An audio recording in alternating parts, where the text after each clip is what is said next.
Radhe Radhe. Hello प्यारे बच्चों, welcome to our channel Bioverse the universe of biology. तो जैसा कि आप सबको पता है कि हम बायोस्टैट पढ़ रहे थे, ठीक है। बायोस्टैट में कल हमने एक जनरल लेक्चर देखा था जिसमें हमने कुछ चीज़ों के बारे में पढ़ा था कि जनरल जो है चीज़ें क्या होती हैं, बायोस्टैट में फॉर्मूला क्या होता है, साइंस कौन कौन से यूज़ होते हैं, उन चीज़ों के बारे में हमने पढ़ा था। आज उसी सीरीज़ में हम आगे पढ़ेंगे कुछ और बेसिक ही चीज़ों के बारे में, क्योंकि अगर इन टर्म के बारे में आपको पता नहीं रहेगा और वो आगे बार बार यूज़ होगा तो आपको दिक्कत हो जाएगी। चलिए, सबसे पहला ही टर्म है डेटा। डेटा क्या होता है, ठीक है। आप सभी डेटा के बारे में कहीं ना कहीं ज़रूर मतलब उसका नाम तो सुन ही लेते हैं, ठीक। तो डेटा होता क्या है इसके बारे में आज हम जानेंगे, ठीक है। What is data. तो सॉरी, थोड़ा मुझे जुकाम हुआ है तो आप सबको थोड़ा सा इरिटेशन हो सकती है, पर कोशिश करिएगा, मैं कोशिश करूँगी ज़्यादा ना हो। Data is a collection of observation expressed in numerical figure. देखिए, अगर आपका ये ब्रेन है, मान लीजिए ये आपका ब्रेन है, तो आपके ब्रेन में भी तो डेटा है, कलेक्शन ऑफ ऑब्जर्वेशन। नाम ही है कि कलेक्शन ऑफ ऑब्जर्वेशन, मतलब जो आपने देखा, जो आपने ऑब्जर्व किया। जैसे आपके दिमाग में आपके बुक्स की डेटा, आपके कॉपी का डेटा, आपके मैथ सब्जेक्ट का, आपके साइंस सब्जेक्ट का, सब सब्जेक्ट्स का डेटा है, ठीक है। आपके रिलेटिव्स का डेटा है, सबका डेटा आपके दिमाग में है ना। तो जो आपने आंखों से देखा, ऑब्जर्व किया, और उसका जो न्यूमेरिकल फिगर है कि जैसे मेरे पास इतना चैप्टर मेरे तैयार हैं, इतनी चीज़ें तैयार हैं, ये क्या है, एक तरीके का डेटा जो आपके दिमाग में है। तो ये क्या है, कलेक्शन ऑफ ऑब्जर्वेशन है, जिसको आप न्यूमेरिकल नंबर के फॉर्म में लिखते हैं, ठीक है। कलेक्शन में बी डन इन 2 वेज। अब ये कलेक्शन 2 तरीके का हो सकता है। पहला बाई एन्यूमरेशन, एक हो सकता है कि आप गणना करें किसी चीज़ को, ठीक है, कैलकुलेट करें उसके बेसिस पे, या सिंपल सर्वे मेथड हो सकता है, मतलब आप जाकर लोगों के बारे में पता करें, या सिंपली आप एन्यूमरेट कर लें। 2 तरीके से आप कर सकते हैं। डेटा जो होता है हमेशा एक कलेक्टिव फॉर्म होता है, मतलब डेटा एक बड़े स्केल पे बनाया जाता है, मतलब 10 लोगों का, 1000 लोगों का, कभी भी ये सिंगुलर नहीं हो सकता, एक पर्सन का नहीं होता है, ठीक है। तो डेटा क्या होता है, हमेशा कलेक्टिव सेंस में कई लोगों का मिलाकर बनता है, ठीक है।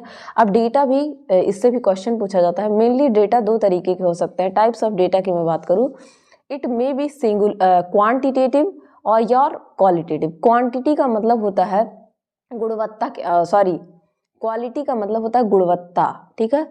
हिंदी में अगर मैं इसकी बात करूँ तो गुणवत्ता क्या है, क्वालिटी क्या है आपकी, ठीक है। जैसे आपके अंदर बोलते हैं आपकी क्वालिटी क्या है। और दूसरा क्वांटिटी, मात्रा में, 1 किलो, 2 किलो, 5, 6, ये जो मात्रा की बात की जाती है वो क्वांटिटेटिव होता है। नीचे दिया भी है, क्वालिटेटिव डेटा का मतलब होता है कि in this type of data there is no numerical relation. इसमें कोई नंबर की बात नहीं की जाएगी, एक दूसरे से नंबर की बात नहीं की जाएगी। जैसे स्किन कलर में brown colour, black colour, white colour होता है, तो यहाँ नंबर नहीं, यहाँ पे क्वालिटी देखी जाती है, किस क्वालिटी का है, ठीक है। आप कपड़े खरीदने जाते हैं ना, तो बोलते हैं ना कि इस कपड़े की क्वालिटी अच्छी नहीं है। सेम आई कलर, ब्लू हो सकता है, ब्राउन हो सकता है। सेक्स की बात करें तो मेल हो सकता है, फीमेल हो सकता है, ठीक है। अगर मैं क्वांटिटेटिव डेटा की बात करूँ तो क्वांटिटेटिव डेटा में क्या होता है, इस टाइप के डेटा में न्यूमेरिकल रिलेशन होता है एक दूसरे का, ठीक है। इट मे बी कॉन्टिन्यूअस और डिस्क्रीट। अब कॉन्टिन्यूअस और डिस्क्रीट आपको समझने की मतलब है। कॉन्टिन्यूअस का मतलब होता है 1 के बाद 2, 2 के बाद 3, 3 के बाद 4, 4 के बाद 5। इस तरीके के डेटा को कॉन्टिन्यूअस कहते हैं। अगर डिस्क्रीट हुआ तो मतलब एक, मान लीजिए 1 है, 10 आ जाए, 15 आ जाए, 15.5 60, यहाँ पे 60 आ जाए, इस तरीके के डेटा को डिस्क्रीट कहते हैं। क्योंकि इन शब्दों का जो मतलब है, आपको आगे जब फ्रीक्वेंसी आप पढ़ेंगे तो वहाँ बहुत ज़्यादा यूज होगा, ठीक। देखते हैं आगे। डिस्क्रीट और कॉन्टिन्यूअस का एग्जांपल भी दिया है। डिस्क्रीट में जैसे नंबर ऑफ बुक्स हो गए, ठीक है। नंबर ऑफ बुक्स क्या है, डिस्क्रीट वैल्यू है। नंबर ऑफ बुक्स की बात की जाए तो डिस्क्रीट वैल्यू है। नंबर ऑफ स्टूडेंट की बात की जाए तो डिस्क्रीट वैल्यू है, ठीक है। अगर वहीं कॉन्टिन्यूअस की बात की जाए तो यहाँ पे हम देखते हैं हाइट और वेट ऑफ अ पर्सन, क्या हो सकता है, कॉन्टिन्यूअस वैल्यू है। अब क्वालिटेटिव और क्वांटिटेटिव डेटा में डिफरेंस भी आपसे पूछ सकता है। तो क्वालिटेटिव डेटा जो होता है, क्वालिटेटिव, यहाँ याद रखिए ये क्वालिटेटिव है और दिस वन इज क्वांटिटेटिव, ठीक है। तो जो क्वालिटी वाला डेटा है वो हमेशा डिस्क्रीट होता है, ठीक है, ऑलवेज डिस्क्रीट, ठीक, नंबर में रिप्रेजेंट किया जाएगा। और क्वांटिटेटिव डेटा डिस्क्रीट भी हो सकता है और कॉन्टिन्यूअस भी हो सकता है, ठीक है। यहाँ पे मैग्नीट्यूड, आयाम की बात नहीं की जा सकती है। हिंदी में मैं कुछ चीज़ों की बता दूंगी। और क्वांटिटेटिव डेटा में मैग्नीट्यूड होता है, ठीक है, डायरेक्शन की बात की जाती है, ठीक। थर्ड वाले की बात करूँ तो person with same character are counted to the form groups, ठीक है। अगर आपके पास सेम कैरेक्टर है, सेम क्वालिटी है, तो आप एक ग्रुप में आ जाएंगे कि अच्छा इन सब के पास क्वालिटी है अच्छी चीजें करने की, तो ऐसा वाला, ठीक है। यहाँ पे कैरेक्टर की बात तो की ही जाएगी, आपकी फ्रीक्वेंसी की बात की जाएगी। फ्रीक्वेंसी का मतलब होता है कि एक से ज्यादा बार किसी चीज का आना, जैसे एक कोई नंबर 10 नंबर लिखा, वहां पे एक कई बार आए तो एक की फ्रीक्वेंसी कितनी क्या है, ज्यादा है। तो क्वांटिटेटिव डेटा में हम फ्रीक्वेंसी की भी बात करते हैं, ठीक। क्वालिटेटिव डेटा की बात करें तो ये result are expressed in ratio or proportion. Quality वाले डेटा को हम रेशियो में या प्रोपोर्शन में लिखते हैं, मतलब 1:1, 2:1, 1/2 का अनुपात है, 2/3 का रेशियो है, प्रोपोर्शन में लिखते हैं, ठीक है, 1/3 है, इस तरीके से। लेकिन क्वांटिटेटिव डेटा को हम स्टैटिस्टिकल मेथड से एनालाइज करते हैं, ठीक है, जिसमें कि मीन आप देखेंगे, मीडियन देखेंगे, मोड देखेंगे, स्टैंडर्ड डेविएशन में हम इसको एनालाइज करते हैं। अब देखिए डेटा को फर्दर 3 कैटेगरी में डिवाइड किया गया है। अगर एक मोटे तौर पे इनको गिना जाए तो according to source of data collection, मतलब किस सोर्स ऑफ डेटा कलेक्शन क्या है, उसके बेसिस पे डेटा प्राइमरी हो सकता है सबसे पहली बार। जैसे आपसे बोला जाए कि एक बुक, कोई बुक आपको दिया जाए तो आप उसको पहली बार पढ़ेंगे, तो उसमें से जो आप चीजें कलेक्ट करेंगे वो आपका प्राइमरी डेटा होगा। जैसे गीता जी आपको दे दिया जाए, कोई भी बुक दे दिया जाए, उसमें से जो बातें आप पहली बार पढ़ेंगे वो आपका प्राइमरी डेटा होगा, ठीक है। और फिर उसी को और अच्छे से पढ़ते हैं तो उसमें से कुछ और नई चीजें पता चलती हैं और सही से पता चलती हैं, तो वो आपका सेकेंडरी डेटा होगा। ऐसे ही आपको कहीं पे भेजा जाए कि आप जाइए, आपको सर्वे करना है कि 1000 लोगों में हाइट क्या है, तो वहां से आप जो लोगों का डेटा लेके आएंगे वो आपका प्राइमरी डेटा होगा, ठीक है। डायरेक्टली फ्रॉम फील्ड और एक्सपेरिमेंट से जो लिया जाता है प्राइमरी डेटा, फिर सेकंड होता है सेकेंडरी डेटा। फिर वेरिएबल के हिसाब से, वेरिएबल के हिसाब से 3 तरीके से डेटा देखा जा सकता है। एक हो सकता है यूनी वेरिएबल, एक दिशा में, यूनी का मतलब 1 वेरिएबल, बाई वेरिएबल का मतलब 2 वेरिएबल, और मल्टी का मतलब कई सारे वेरिएबल्स अलग अलग हो सकते हैं, ठीक है। फिर अकॉर्डिंग टू कंपाइलेशन, कंपाइलेशन का मतलब होता है कि इस तरीके से कोई चीज है और यहाँ यहाँ यहाँ यहाँ इस तरीके से बिखरी हुई है, और आप इसको क्या करें, कंपाइल करें, इकट्ठा करें। तो सबसे अगर ये इधर उधर बिखरी है तो इस डेटा को हम कहते हैं रॉ डेटा। और जब इनको हम कैलकुलेट कर लेते हैं प्राइमरी डेटा से, मान लीजिए 10 चीजें इधर उधर बिखरी थी और आपने उसको अरेंज किया, तो वो क्या कहलाता है, डिराइव्ड डेटा कहलाता है। थोड़ा सा इनके डिफिनेशन भी पढ़ लेते हैं, क्वेश्चन पूछ लेता है इससे। अब प्राइमरी डेटा क्या होता है, ठीक है। प्राइमरी डेटा की मैं अगर बात करूं तो प्राइमरी डेटा आपका जो होता है, इसमें प्राइमरी डेटा जो होता है, देखिए मैंने आपको एक्सप्लेन कर दिया है लेकिन फिर भी डेफिनेशन आपको पढ़ना है। The data are collected directly from field of inquiry for a specific purpose. वही मैंने बताया ना कि आपको कहीं भेजा जाए कि 1000 लोगों को आपको डेटा कलेक्ट करना है, ठीक है। दीज आर रॉ डेटा, और ये कैसा डेटा होता है, रॉ डेटा होता है, ठीक है। जैसे मान लीजिए फैक्ट्रीज में ही कोई चीज बनती है तो सबसे पहले क्या होते हैं, सामान इकट्ठा करते हैं, या घर पे ही आप खाना बनाने के लिए क्या करते हैं, सबसे पहले कुछ सामान को इकट्ठा करते हैं, ठीक है, वो आपका रॉ मटेरियल हो जाता है। तो प्राइमरी डेटा क्या होता है, रॉ डेटा होता है, और ये डायरेक्टली नेचर से कलेक्ट किया जाता है, ओरिजिनल नेचर से, पॉपुलेशन जो है जिस पे आप काम करने जा रहे हैं उससे कलेक्ट किया जाता है, ठीक है। Collection of primary data may be made through either by complete enumeration और सैम्पलिंग सर्वे मेथड। अब ये जो डेटा का कलेक्शन है, कंप्लीट एन्यूमरेशन मतलब गणना किया जा सकता है इसका पूरा, जिसमें आप सेंसस देखते हैं, जनगणना जिसमें किया था, या सैम्पलिंग सर्वे मतलब आपने किसी डेटा, किसी क्लास के बारे में आपको पता लगाना है कि ये बच्चों का क्लास कैसा है, तो आप क्या करें, उसमें से 10 बच्चों को, एक क्लास में से आपने 10 बच्चों को पिक कर लिया, इस तरीके के मेथड को क्या कहते हैं, सैम्पलिंग सर्वे मेथड। मतलब एक क्लास में से आपने 10 बच्चों को सिलेक्ट किया और उनके नेचर और बिहेवियर के हिसाब से आपने क्या किया, बता दिया कि ये क्लास कैसा है, तो इसको क्या कहते हैं, सैम्पलिंग सर्वे मेथड। दूसरा क्या है, सेकेंडरी डेटा। तो these are numerical information which have been already collected by some agency for a specific purpose and are subsequently compiled from the source of application in different connection। देखिए मान लीजिए कोई data है, पहले से ही किसी ने किसी डेटा को कलेक्ट किया है, किसी चीज के बारे में पता लगाया है, और जो आपने पता लगाया उन दोनों को जब मिला दिया जाता है, कंपाइल कर दिया जाता है सब्सिक्वेंटली, इस तरीके के डेटा को क्या कहते हैं, सेकेंडरी डेटा कहते हैं। दूसरे शब्दों में अगर कहा जाए, data used by by any other agency then the collecting authority will be termed as secondary data। जिसने कलेक्ट किया, मान लीजिए मैंने किसी डेटा के बारे में पता लगाया, मेरे अलावा कोई अदर एजेंसी उसको यूज करे, वो क्या कहलाता है? सेकेंडरी डेटा कहलाता है। मैं सिंपल से सिंपल वर्ड में समझाने की आपको कोशिश कर रही हूँ, ठीक है। यहाँ एक टर्म आपको देखने को मिलेगा पॉपुलेशन, ठीक है। पॉपुलेशन क्या होती है? बेसिकली आप जनसंख्या कह सकते हैं। पॉपुलेशन से भी क्वेश्चन पूछता है, सैम्पलिंग से क्वेश्चन पूछता है। अब पॉपुलेशन जो है क्या है? It is entire group of people और study elements, person, things, measurement having some common fundamental characteristic. आप पॉपुलेशन में क्या करते हैं? स्टडी करते हैं किसी चीज की, जिसमें कोई चीज आप मीजर करते हैं, नापेंगे, हाइट, वेट, कुछ भी माप सकते हैं, जिसमें कुछ फंडामेंटल, जैसे ह्यूमन की पॉपुलेशन, डॉग की पॉपुलेशन, इसके ऊपर आप क्या करेंगे? काम। पॉपुलेशन बेसिकली क्या होता है? एक इंडिविजुअल और उसकी पूरी प्रजाति, जैसे डॉग की, कैट की, ह्यूमन की, सबकी अलग अलग पॉपुलेशन है, ठीक है। तो उसमें क्या होता है? कुछ तो कॉमन होता है, उसका आप मेजरमेंट करेंगे। अब पॉपुलेशन दो तरीके की हो सकती है। एक हो सकती है फाइनाइट, मतलब जिसकी लिमिट हो। फाइनाइट किस चीज को कहते हैं? आप जानते हैं, फाइनाइट मतलब जिसकी सीमा हो। और एक होता है इनफाइनाइट, जो क्या हो? अनंत, जिसको कहा था। तो इनफाइनाइट में क्या होगा?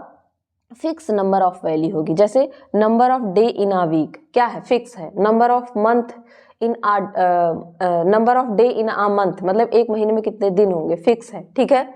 धरती के चक्कर जो है, सॉरी, जो आपका अर्थ है कितने दिन तक कितने डे होते हैं एक ईयर में, किस एक्सिस पे रोटेट करेगी, ये सारी चीजें क्या है? फिक्स हैं। तो इस तरीके के पॉपुलेशन को, इस तरीके के डेटा को हम कहते हैं फाइनाइट। इनफाइनाइट का मतलब जब कोई चीज को आप गिन नहीं सकते। जैसे number of animal in ocean, एक समुद्र में कितने एनिमल्स आप उसको गिन सकते हैं? नहीं, ठीक है। स्टार्स कितने हैं कि काउंट कर सकते हैं? नहीं। तो ये सारे क्या हैं? आपके है। अब सैंपलिंग क्या होती है? सैंपलिंग और सैंपल दो टर्म आप देखेंगे। सैंपलिंग का मतलब होता है, ये एक तरीके की टेक्निक है। सैंपलिंग का मतलब ये कुछ सैंपल, जैसे आप जाते हैं दुकानों पे, तो कोई चीज अगर बना रहता है, ठीक है, जनरली, तो उसका क्या कहते हैं? इस तरीके से प्लेट में सैंपल लगा देते हैं कि आप इसको टेस्ट करके देखिए, अगर आपको अच्छा लगे तभी आप क्या करेंगे? आगे खरीदेंगे। इस प्रोसेस को क्या कहते हैं? सैंपलिंग। की आपको एक बड़े से किसी चीज का, मान लीजिए गाजर का हलवा बना है, ठीक है, ठंडी का मौसम है तो मेरे दिमाग में वही आया, ठीक है। तो गाजर का हलवा बना है एक बड़ी क्वांटिटी में, और छोटा सा उसका हिस्सा निकाल के आपके सामने रख दिया जाता है कि जो भी आए उसको टेस्ट करके देखे, अच्छा लगे तो वो खाए। तो इसको क्या कहते हैं? सैंपलिंग। अब इसको हम थोड़ा सा साइंटिफिक वर्ड में, इंग्लिश में पढ़ेंगे। Technique of obtaining information about whole group by examining only part of the whole group. देखिए, जो बात मैंने आपको समझाई कि किसी बड़े से ग्रुप के बारे में पता लगाना, जैसे आपका टारगेट है कि आप से आपका सीरमपुर कॉलेज है, सीरमपुर कॉलेज है, जो भी आपका कॉलेज, आप अपने कॉलेज का नाम ले लीजिए, उस कॉलेज के आपको बारे में पता लगाना है। आपने क्या किया कि उस कॉलेज के पॉपुलेशन पे स्टडी की, और उस कॉलेज का जो कौन सा पॉपुलेशन लिया? जूलॉजी के स्टूडेंट्स का। ऑल ऑनर्स कर रहे हैं, मतलब 4 साल का आपका जूलॉजी का ऑनर्स होता है, ऑनर्स वाले स्टूडेंट को लिया, और उसमें से भी जूलॉजी ऑनर्स के कुछ पर्टिकुलर स्टूडेंट को लिया। तो आपने क्या किया? स्टडी आपको पूरे कॉलेज की करनी थी, सीरमपुर कॉलेज की, उसमें से आपने चुना किसको? जूलॉजी ऑनर्स वाले बच्चों को, और उन ऑनर्स वाले में से भी आपने कुछ बच्चों को ले लिया। इस तरीके की क्या कहते हैं चीज़ों को? हम क्या कहते हैं? सैंपलिंग कहते हैं, ठीक है। टेक्निक है इंफॉर्मेशन पता लगाने के लिए, आपने होल ग्रुप में से केवल कुछ पार्ट को लेकर पता लगाया। इस तरीके की सैंपलिंग को, इस तरीके की मेथड को, टेक्निक को क्या कहते हैं? सैंपलिंग कहते हैं। अब सैंपलिंग जो है आपका दो तरीके का हो सकता है, या तो वो रैंडम हो सकता है। रैंडम का मतलब आपने अचानक, मतलब कि कहीं से भी 10 लोगों को उठा लिया, कुछ मैथ से उठा लिए, कुछ बायो से उठा लिए, कुछ कॉमर्स से उठा लिए, इस तरीके को प्रोबेबिलिटी, जैसे आप सिक्का उछालते हैं ना, प्रोबेबिलिटी का सबसे अच्छा एग्जांपल हेड और टेल लाना। तो आप 10 बार उछालिए तो इसकी क्या प्रोबेबिलिटी है कि कितनी बार हेड आएगा, कितनी बार टेल आएगा। उसी तरीके से रैंडम में क्या होता है कि आप कुछ भी उठा लीजिए, ठीक। और नॉन रैंडम सैम्पलिंग का मतलब होता है कि आप सेलेक्ट करें कि हमको जूलॉजी ऑनर्स को ही लेना है, ठीक है, हमको कॉमर्स को ही लेना है। अब ऑब्जेक्टिव क्या होता है? सैंपलिंग के कुछ ऑब्जेक्टिव्स होते हैं, उद्देश्य होते हैं। अब ये ऑब्जेक्टिव क्या है, इसके बारे में थोड़ा देख। ऑब्जेक्टिव क्या है? एस्टिमेशन जो है पॉपुलेशन का। पैरामीटर क्या हो सकता है उसका? मीन, मीडियन, मोड, ये सब उसके पैरामीटर होंगे, स्टैटिस्टिकल पैरामीटर होंगे, ठीक है। स्टैटिस्टिक्स के मेथड के बारे में आप पढ़ेंगे। स्टैटिस्टिक्स की डिफिनीशन मैंने आपको बताई थी। To test hypothesis about the population from which the sample and sample are drawn. Test of hypothesis करेंगे जो आप टी टेस्ट और काई स्क्वायर टेस्ट में इसके बारे में पढ़ेंगे अच्छे से, ठीक है। यहाँ देखिए टारगेट आपने किया पॉपुलेशन को, टारगेट पॉपुलेशन आपका सीरमपुर कॉलेज था।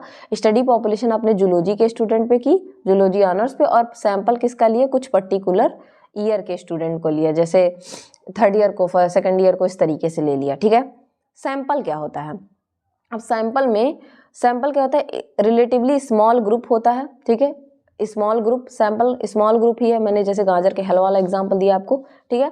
सेलेक्टेड नंबर ऑफ इंडिविजुअल और ऑब्जेक्ट और cases drawn from particular population and use through light of the population characteristic, ठीक है। किसी भी जगह के बारे में आपको पता लगाना है। मान लीजिए आपको हमारे डिस्ट्रिक्ट सिद्धार्थनगर में आना है, तो आप क्या करेंगे, यहाँ की जो फेमस चीज़ें हैं उनको जाकर देखेंगे, यहाँ के जो मॉन्यूमेंट्स हैं, यहाँ की जो चीज़ें हैं उनको जाके देखेंगे, और उनके बारे में जब आप पता लगेंगे उसके बेसिस पे आप क्या करेंगे, ओवरऑल इसको नंबर देंगे। तो ये क्या कहलाता है, सैम्पलिंग कहलाता है। या आपके क्लास में, आपके क्लास तेज बच्चों का है या कमज़ोर बच्चों का, इसके लिए आप क्या करेंगे कि उस क्लास से 10 बच्चों को ले लेंगे, सैंपल छोटा सा ले लेंगे, और उनसे पता चल जाएगा कि क्लास के बच्चे किस तरीके के, ठीक है। अब सैंपलिंग जो है रैंडम हो सकती है या नॉन रैंडम भी हो सकती है, जैसा कि ऊपर आपने देखा भी कि रैंडम और नॉन रैंडम दोनों हो सकती है। रैंडम सैंपलिंग में क्या होता है, इस तरीके सैंपलिंग में very specific way and has been selected in such a way that every element in population has equal opportunity, unbiased होता है, बीइंग इंक्लूडेड। अब यहाँ पे क्या है, यहाँ अभी ऊपर वाले सैंपलिंग में आपने पढ़ा कि सीरमपुर में से केवल और केवल क्या किया कि जूलॉजी ऑनर्स के बच्चों को ले लिया, लेकिन रैंडम सैंपलिंग में हम क्या करेंगे, हर क्लास के बच्चे को, एक एक बच्चे को ले लेंगे।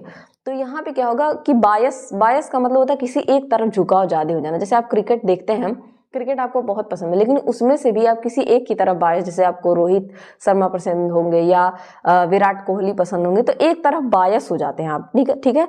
तो यहाँ बायस नहीं होना आपको। रैंडम सैंपलिंग में क्या होता है कि आप सबको बराबर अपॉर्चुनिटी मिलेगी। अब कुछ कैरेक्टरिस्टिक होते हैं सैंपलिंग के, जैसे कुछ टर्म यूज किए जाते हैं,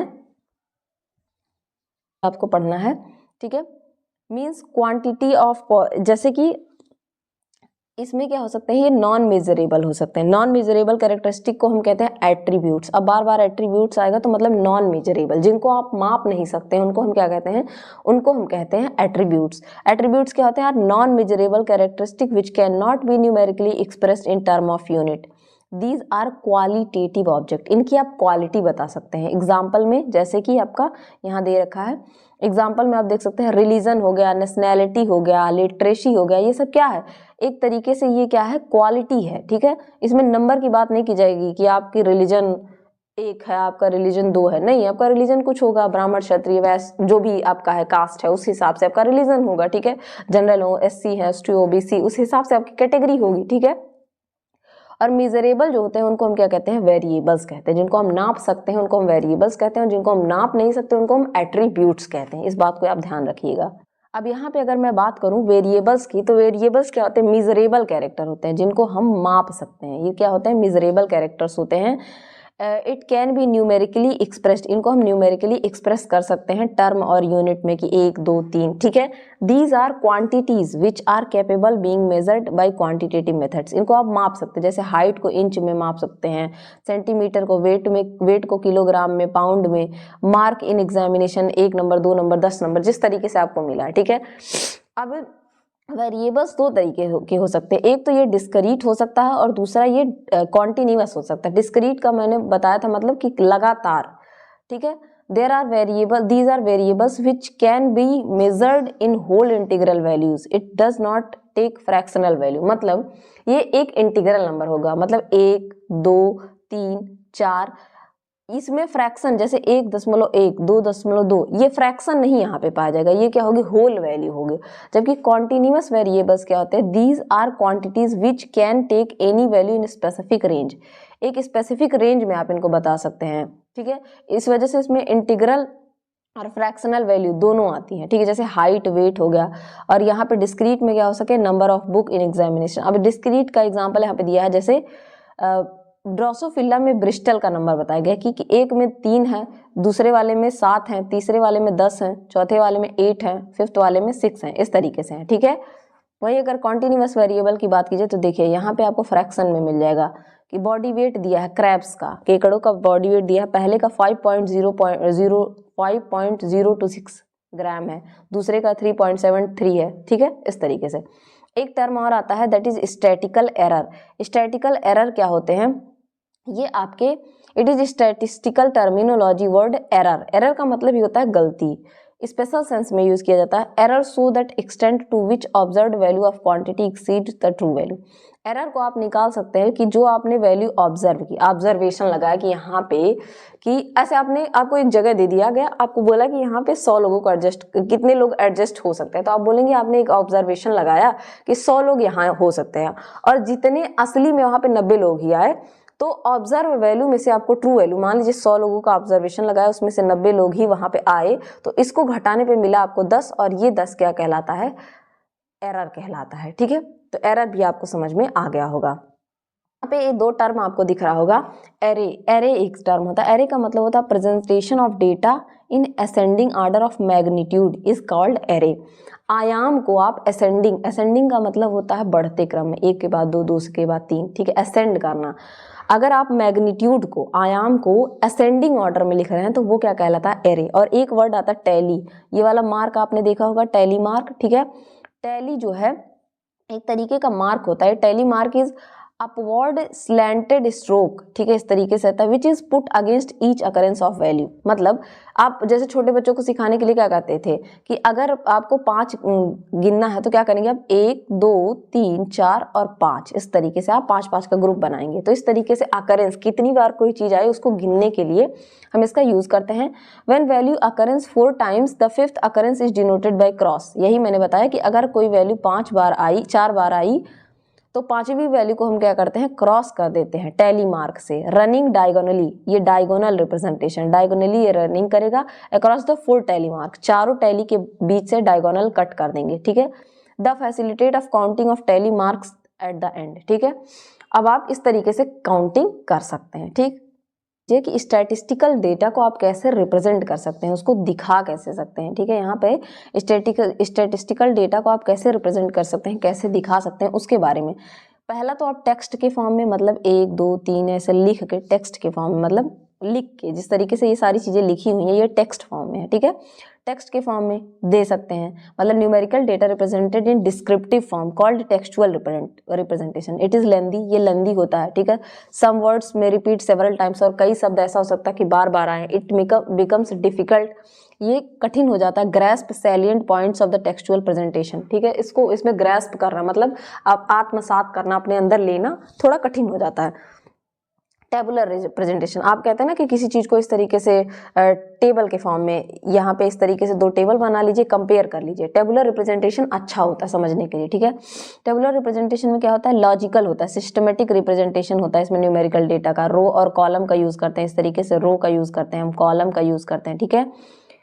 सिंपली इसको प्रेजेंट करते हैं, ये फैसिलिटेट करता है कंपैरिजन को, इसमें हम कंपेयर कर पाते हैं टर्म को। जैसे मान लीजिए हाइट और वेट को नापना है, 2 लोगों के कैरेक्टर को नापना है, तो उसको हम कंपेयर कर सकते हैं, ठीक है। इस तरीके के टेबुलर में क्या होता है, quantitative data in condense and concise form, हम इसमें डेटा को कंडेंस मतलब छोटे में, और कंडेंस मतलब आस पास, और कंसाइज छोटे में हम उसको रिप्रेजेंट कर सकते हैं, फिगर का यूज कर सकते हैं, ठीक है।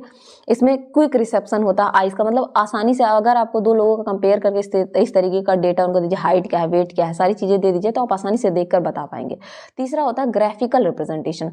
अब ग्राफिकल रिप्रेजेंटेशन में क्या होता है कि ग्राफिकल रिप्रेजेंटेशन में आप क्या करते हैं, presentation of quantitative data bye graphs, chart, graph के माध्यम से, चार्ट के माध्यम से। ग्राफ में जैसे आप पढ़ेंगे पाई डायग्राम, बार डायग्राम, हिस्टोग्राम, ये सारे क्या है, ग्राफिकल रिप्रेजेंटेशन है। अब यहाँ टाइप्स ऑफ टेबुलेशन की बात कीजिए तो जो टेबुलेशन है सिंपल होता तरीके का हो सकता है, इस तरीके का, जैसे राजा पियरी मोहन कॉलेज में इतने बच्चे हैं, ठीक है, सेरमपुर कॉलेज में इतने बच्चे हैं, आरके मिशन विद्या मंदिर में इतने बच्चे हैं।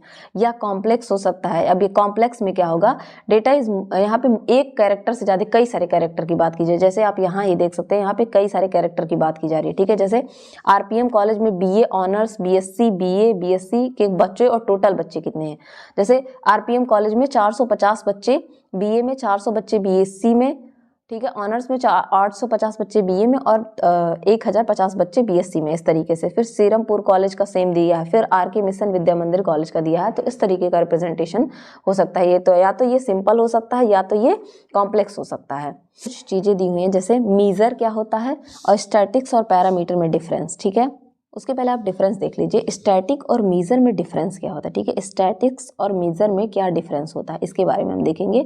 अब स्टैटिस्टिक्स क्या होता है, स्टैटिक्स क्या होता है, any statistical measure calculated on the basis of sample observation is called static. Sample आपने लिया, ठीक है, 10 लोगों का, 11 लोगों का, मतलब बार बार वही बात बोल रही हूँ मैं। और पैरामीटर क्या होता है, any statistical measure based on all units in population is called parameter. जैसे जो आपका स्टैटिस्टिक्स होता है, आ गए मम्मी रुक जाओ आ रहे हैं, sample mean, sample standard deviation निकालते हैं। और पैरामीटर में क्या करते हैं, population mean, population standard deviation निकालते हैं। सैंपल की बात की जाती है, ठीक है, स्टैटिस्टिक्स में। और पैरामीटर में पूरी पॉपुलेशन। इसी वजह से मैं कह रही हूँ कि आप एक भी लेक्चर मत छोड़िएगा, क्योंकि सारी चीजें एक दूसरे से रिलेटेड हैं, एक डॉट दूसरे डॉट से कनेक्टेड है। अगर आप उन्हें पहला लेक्चर नहीं देखा तो उसको जाकर देखिए, क्योंकि उसमें बहुत सारी ऐसी चीजें हैं जो आपको आगे समझ में आएंगी, ठीक है। और बहुत सारी इसमें ऐसी चीजें हैं कि अगर आप इसको छोड़ देंगे कि आगे बार बार उसकी हिंदी तो बताऊंगी नहीं, तो वो आपको बाद में नहीं समझ में आएंगी, ठीक है। तो आपको यहाँ समझ में आया, स्टैटिस्टिक्स सैंपल की बात करेगा और पैरामीटर उस पूरे पॉपुलेशन की बात करेगा, ठीक है। और स्टैटिस्टिक्स क्या होता है, एक कैरेक्टरिस्टिक किसका होता है, सैंपल का, और पैरामीटर पॉपुलेशन का होता है। स्टैटिस्टिक्स में डायरेक्टली आप काम कर सकते हैं, लेकिन पैरामीटर में आप डायरेक्टली काम नहीं कर सकते। पहले आपको सैंपल पे काम करना पड़ेगा, फिर आप पॉपुलेशन पे काम करेंगे। जैसे वैक्सीन में पहले 10 लोगों पे जांच किया जाता है, उसके बाद पूरी पॉपुलेशन, पूरी जनसंख्या को लगाया जा सकता है, ठीक है। फोर्थ की बात करें, स्टैटिस्टिक्स जो है वेरिएट कर सकता है, ठीक है। इसका सैंपल टू सैंपल चीज़ें वेरिएट कर सकती हैं, अलग अलग हो सकती है। किसी 10 लोगों के ग्रुप में कुछ अलग उसका रिएक्शन हो, 10 लोगों में अलग। लेकिन जो पॉपुलेशन पे होता है, पैरामीटर जो होता है वो फिक्स्ड क्वांटिटी में होता है, ठीक है। इसमें कांस्टेंट होता है वैल्यू की, अगर सही है तभी लगाना है, ठीक है। अब मीज़र थोड़ा सा देख लेते हैं। स्टैटिस्टिक्स में क्या करते हैं आप, जब स्टैटिस्टिक्स में मीज़र करते हैं मीन को, तो हम क्या कहते हैं, एक्स बार से, और यहाँ पे म्यू, ठीक है। स्टैंडर्ड डेविएशन को जब हम स्टैटिक्स में देखते हैं तो एस होता है, और पैरामीटर मतलब जब पॉपुलेशन पे हम चेक करते हैं तो हम सिग्मा लिखते हैं। मतलब अगर हम सैंपल का मीन निकालेंगे तो हम एक्स बार लिखेंगे, ठीक है। और अगर पूरे पॉपुलेशन का हम निकालेंगे तो म्यू लिखेंगे। या इस बात को आपको ध्यान रखना है। आपसे आप एक तो आपका एमसीक्यू बेस्ड क्वेश्चन होता है, तो इन सब से क्या कर सकता है, पूछ सकता है, ठीक है। उसके बाद से स्टैंडर्ड डेविएशन की अगर मैं बात करूं, तो अगर स्टैटिस्टिक्स में आप चेक करते हैं तो एस लिखेंगे, और पॉपुलेशन पे चेक करते हैं तो सिग्मा लिखेंगे, ठीक है। इसको सिग्मा कहते हैं, इस तरीके से रिप्रेजेंट किया जाता है।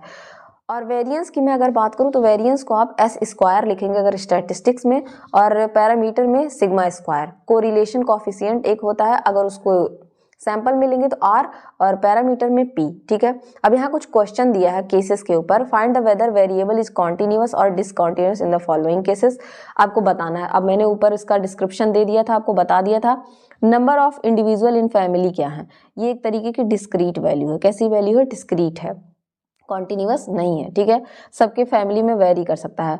Time of flight of A missile क्या टाइम है, तो ये कॉन्टिन्यूअस वैल्यू है, यहाँ पे आंसर दे रखा है।